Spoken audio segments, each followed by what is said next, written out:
जय हिंद दोस्तों, कैसे हैं आप लोग। आई होप आप लोग अच्छे होंगे और मस्त होंगे। मैं क्लास 10 का साइंस पढ़ा रहा था और साइंस में भी फिजिक्स का पहला चैप्टर, क्योंकि पीछे मैंने बायोलॉजी का पहला चैप्टर और केमिस्ट्री का पहला चैप्टर पढ़ा चुका हूँ।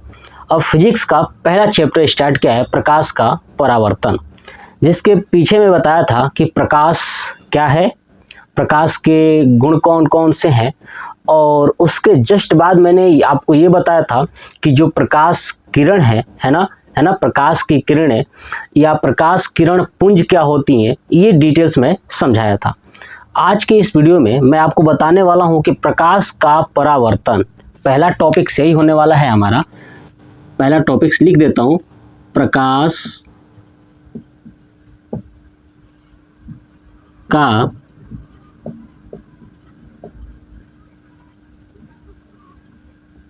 परावर्तन, ठीक है।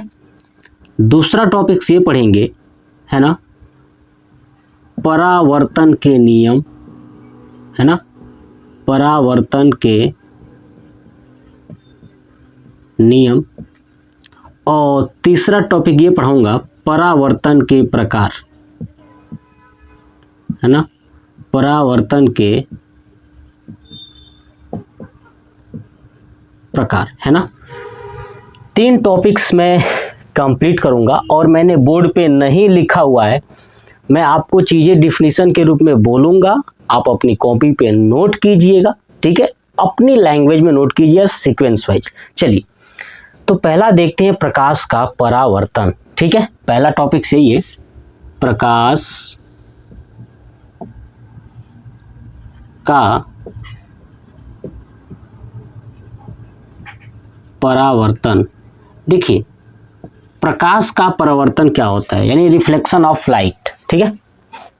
देखिए, जब कोई प्रकाश की किरण, है ना, जब कोई प्रकाश की किरण, ठीक है, किसी एक माध्यम से आता है, ठीक है, और परावर्तक पृष्ठ यानी चमकीले सतह से टकराकर, ठीक है, पुनः उसी माध्यम में वापस चला जाता है, इस घटना को ही प्रकाश का परावर्तन कहते हैं। बात समझ में आया? फिर से एक बार बोलता हूँ, सुनिए, कि प्रकाश की किरणें किसी एक माध्यम से आती है और किसी परावर्तक सतह या चिकने सतह से टकराकर पुनः उसी माध्यम में वापस लौट जाती है, इस घटना को ही प्रकाश का परावर्तन कहते हैं। क्या कहते हैं? प्रकाश का परावर्तन कहते हैं। कॉन्सेप्ट क्लियर हुआ, याद हुआ? ठीक है, समझिए। देखिए, ये मान लेता हूँ, ये हमारे पास एक चिकना सतह है। क्या है ये? चिकना सतह है। चिकना सतह का मतलब नीचे की तरफ जो आप दिख रहे हैं खांचा, ये कलई है। क्या हुआ है? पेंट किया हुआ है। ऊपर का सतह क्या है? इसको बोलते हैं परावर्तक सतह। क्या है ये? परावर्तक सतह, ठीक है, जो कैसा है? तो बिल्कुल चिकना है। कैसा है? बिल्कुल चिकना है। तो मैंने बताया कि जब प्रकाश की किरण, है ना, किसी एक माध्यम से आती है और परावर्तक सतह से टकराकर जो चिकना होता है पुनः उसी माध्यम में वापस लौट जाती है, तो इस प्रकार की जो घटना है ना, वो प्रकाश का परावर्तन कहलाता है। अब समझिए, मान लीजिए कि ये एक माध्यम यानी ऊपर से प्रकाश की किरणें आ रही है, ठीक है, ऊपर से प्रकाश की किरणें आ रही है, ठीक है।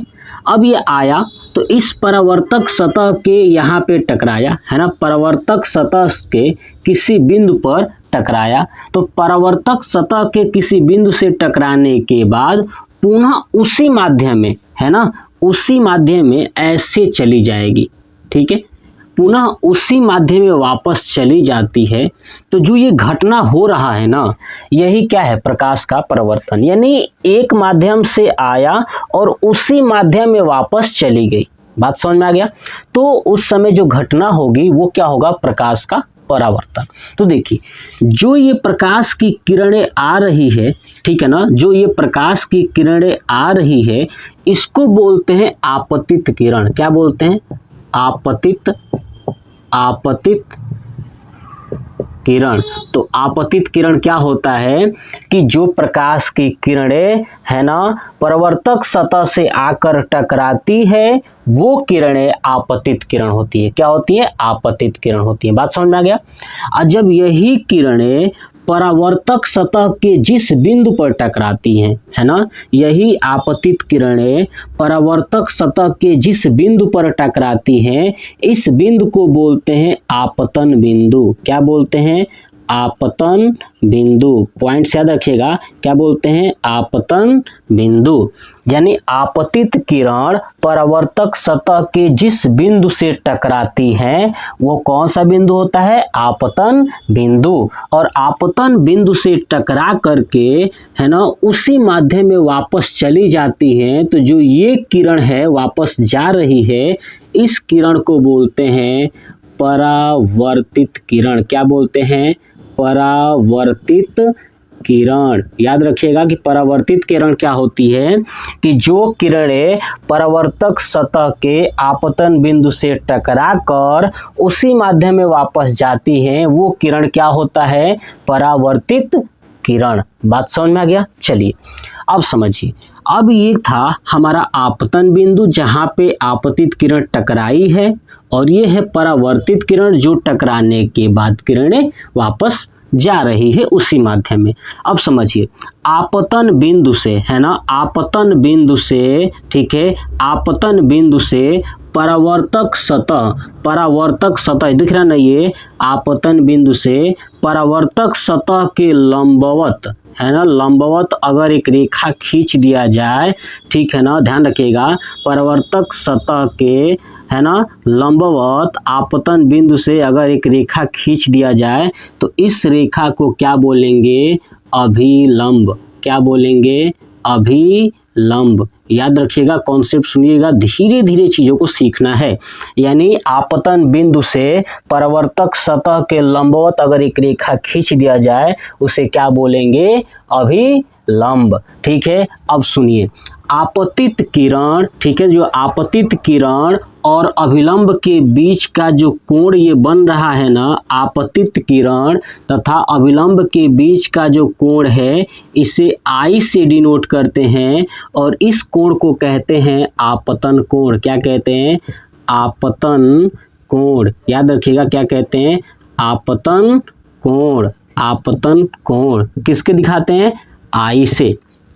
ठीक है, यानी आपतित किरण तथा अभिलंब के बीच का जो कोण है वो किससे क्या कहते हैं उसको? आपतन कोण। समझ में आ गया? चलिए, अब ऐसे ही अभिलंब तथा परावर्तित किरण के बीच का जो कोण है ना, ये जो कोण है इस कोण को बोलते हैं R। क्या बोलते हैं? R। और इसका नाम है परावर्तन कोण। याद रखिएगा, कौन सा कोण?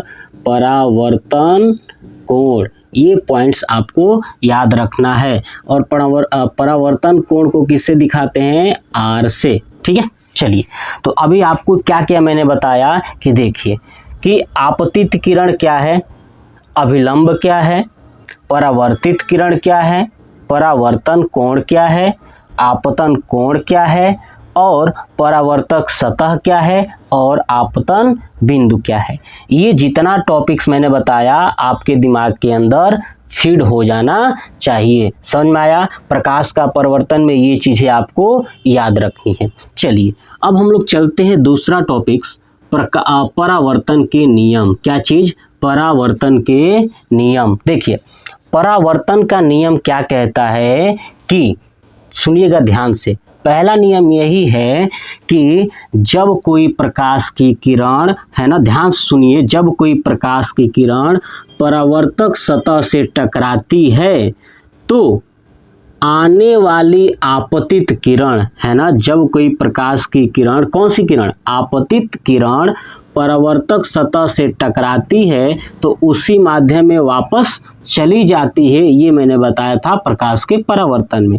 अब इसका नियम यही कहता है कि जो आपतित किरण है, ठीक है, और जो परावर्तित किरण है तथा अभिलंब, दिख रहा है ना, ये अभिलंब, तीनों एक ही तल में होते हैं। तो प्रकाश के परावर्तन का पहला नियम यही है कि आपतित किरण, परावर्तित किरण तथा अभिलंब तीनों एक ही तल में होते हैं। एक ही तल का मतलब ये है कि परावर्तक सतह के एक ही तरफ तीनों हैं। ये पहला नियम है।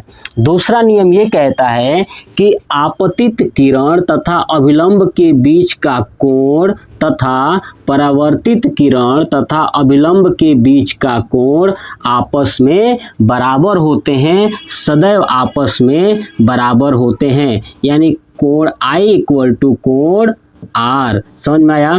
यानी क्या कह सकता हूँ कि प्रकाश के परावर्तन में आपतन कोण तथा परावर्तन कोण आपस में सदैव बराबर होते हैं। बात समझ में आई? दूसरा नियम है। पहला नियम क्या है एक बार फिर से बताता हूँ, सुनिए कि आपतित किरण तथा परावर्तित किरण और अभिलंब तीनों एक ही तल में होते हैं। दूसरा ये कहता है कि आपतन कोण तथा परावर्तन कोण सदैव हमेशा यानी आपस में बराबर होते हैं। अगर मान लीजिए कि कोई आपतित किरण जो है कि अभिलंब से 30 डिग्री के कोण पर है ना, आपतित किरण अभिलंब से 30 डिग्री के कोण पर है, तो परावर्तित किरण अभिलंब से 30 डिग्री पर ही होगी। ये बात समझ में आ गया? वो भी 30 डिग्री पर ही होगी, क्योंकि ये दोनों कोण आपस में बराबर होते हैं। आपतन कोण तथा परावर्तन कोण आपस में बराबर होते हैं। बात समझ में आ गई? बहुत ही आसान है, समझ में आ गया? चलिए आप दोनों फार्मूले को नोट कर लीजिएगा, यानी दोनों नियम को नोट कर लीजिएगा। चलिए अब देखते हैं परावर्तन के प्रकार। किसका देखते हैं? परावर्तन के प्रकार। अब मैं इसे रफ करता हूँ, आप चीज़ों को सुन लिए होंगे ना, नोट कर लीजिएगा। देखिए अब देखते हैं परावर्तन के प्रकार। देखिए परावर्तन के प्रकार दो तरह के होते हैं। कितने तरह के? दो तरह के होते हैं। देखिए एक बात मैं और बता दूं कि जब प्रकाश की किरणें ना सतह से आकर टकराती है और पुनः उसी माध्यम में जब वापस जाती है तो उसके चाल में कोई भी प्रभाव नहीं पड़ता है। जितनी स्पीड से आएगी उतनी स्पीड से ही उसी माध्यम में यानी दूसरे दिशा में चली जाएगी। बात समझ आएगा? चाल पर कोई भी प्रभाव नहीं पड़ता है, चाल हमेशा नियत रहता है, ये याद रखिएगा। अब चलिए परावर्तन के प्रकार। देखिए परावर्तन दो प्रकार के होते हैं। एक होता है नियमित परावर्तन, नियमित परावर्तन, ठीक है, और दूसरा होता है अनियमित परावर्तन। क्या होता है? अनियमित परावर्तन। अनियमित परावर्तन को बोलते हैं विसरित। क्या बोलते हैं? विसरित परावर्तन। याद रखिएगा कि परावर्तन दो प्रकार के होते हैं, एक नियमित परावर्तन और दूसरा अनियमित परावर्तन यानी विसरित परावर्तन। चलिए समझते हैं कि नियमित परावर्तन क्या होती है।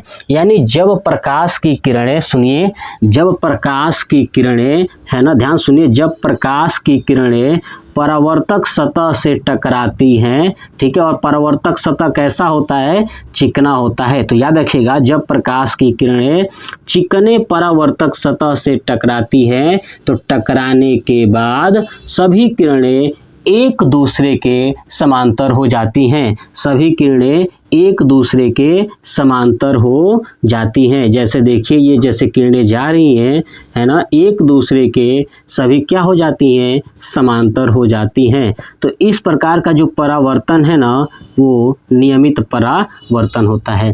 यानी जब प्रकाश की किरणें चिकने परावर्तक सतह से टकराती हैं तो टकराने के बाद सभी किरणें एक दूसरे के समांतर हो जाती हैं, वो नियमित होता है, नियमित परावर्तन होता है। इसमें हमेशा एक दूसरे के समांतर हो जाएंगी, ठीक है। तो ये था हमारा नियमित परावर्तन। कॉन्सेप्ट क्लियर हुआ? समझ में आया? याद कर लीजिएगा।